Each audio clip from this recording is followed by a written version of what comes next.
You cringe at each creak on the old warped stairs, but that doesn't sway your determination to reach the second floor. Your gaze is fixed on the top rotten step as you endure the climb. The walls watch, things crawl under your skin. The servant's door shrieks on its hinges as an endless corridor empties into a dark master bedroom, occupied by a moth-eaten canopy bed dripping with cobwebs. Sallow peeling wallpaper sheds from the walls like dead snakeskin and flutters to the floorboards as you brush past. In the corner on a tattered rug sits a child's wooden rocking horse, the seat worn smooth, the corded mane and tail coated in dirt. A mahogany chest of drawers stands lifeless, with the top drawer still pulled out as if someone left in a hurry. A cracked mirror clings to the wall just above it, but you know better than to catch a glimpse of yourself in it. The air is thick and heavy, and it seems you inhale the shadows around the room as they cower and shrink back from the light of your candle. Their twisted silhouettes and outlines bottleneck in your throat like dead leaves circling a drain. And during this moment it becomes obvious that the quiver of a gentle candle flame may not be enough to keep the ghosts under the stairs from coming out. Slipping back the way you came, you creep down the hall like a thief and peer over the broken banister. Below lies a sad arrangement of disarray.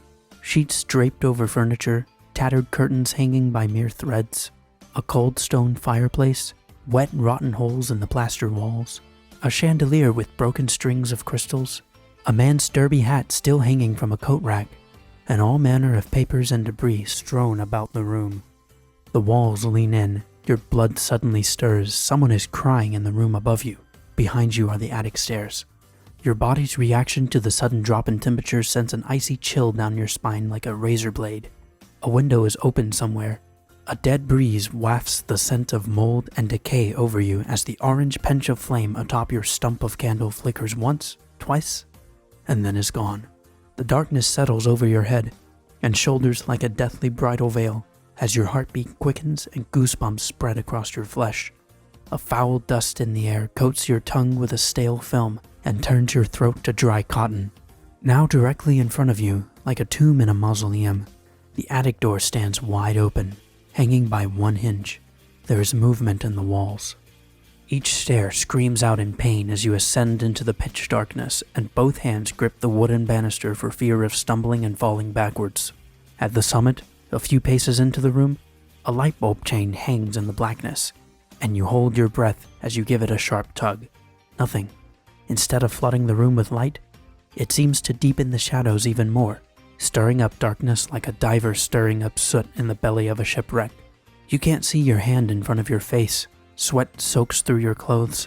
A hammer pounds at the insides of your chest, and hot shivers cascade down your backbone. The silence is deafening. Suddenly something moves in the room. You want to scream, but you can't. The sound of fingernails tear and claw at a chalkboard. A door slams somewhere downstairs. Hot tears spill down your cheeks. The mirror in the master bedroom crashes to the floor. Something moves toward you in the darkness. Your body commands you to make a break for the staircase, but you're far too paralyzed to move. Someone is screaming downstairs, shrieking with murderous ferocity, wailing with misery like a lamenting sailor's widow. Footsteps pound down the second-story hall from the master bedroom and pause at the foot of the attic stairs. Your vision blurs. They know you're here. It's funny how the world has an uncanny way of resembling a haunted house sometimes. I suspect this statement seems unorthodox, coming from an artist who publicly revels in both construction and consumption of uplifting music. But I suspect I'm not the only one who feels this way, from time to time. My buddy Matt and I wrote a song about this idea. The lyrics paint a picture of a forlorn, haunted house, sad and forgotten, dead and lifeless on the outside, but very much alive in its own nightmarish horror on the inside. The song quips about the idea that the ghostly inhabitants of such a spine-chilling place secretly long for sunlight to crash through the dirty windows and daisies to push up through the floorboards so they'll feel alive again. I imagine if I myself were the resident of a haunted house, I'd wish for my fair share of sunshine just like anyone else, and that parallels the way I choose to escape from reality whenever the real world begins to grow cobwebs and lights start turning on and off by themselves. For me, those daisies are the most wonderful glimmers of hope imaginable. And such sudden sparkles of optimism and beauty suddenly make me feel brave. All whimsy aside, and on an even more personal level than the aforementioned metaphorical disclosure, the song's deepest level of symbolism parallels Jesus Christ as the only ray of hope I have in this haunted house of a world. For me, sometimes it's easy to focus on the bloody nightmares that inevitably show themselves from time to time. But despite such dismal distractions, it's obvious the Lord has a way of planting victorious hope all around. And sometimes such beautiful blooms of color and vibrancy crop up out of nowhere when I least expect them. At times it requires wisdom to see them, other times it's stunningly obvious. But regardless of circumstance, these angelic reminders are tremendously potent and absolutely real.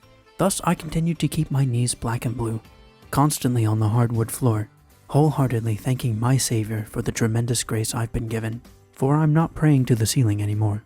In so many words, this is the main idea behind a song entitled Plant Life on the upcoming record. At the end of the day, I can only answer for myself, and I'll be the first to admit I'm nothing but a worthless sinner, day in and day out. I'm as imperfect and flawed as they come. Thus, when the sun disappears behind the clouds, and life suddenly turns into a haunted house, I cling to Jesus with every fiber of my being, because He is unfailing, He is absolute, He is steadfast, and His grace is deeper and wider than my imagination can even fathom. In Him and Him alone is where I've discovered a hope more bright and beautiful than words can possibly describe.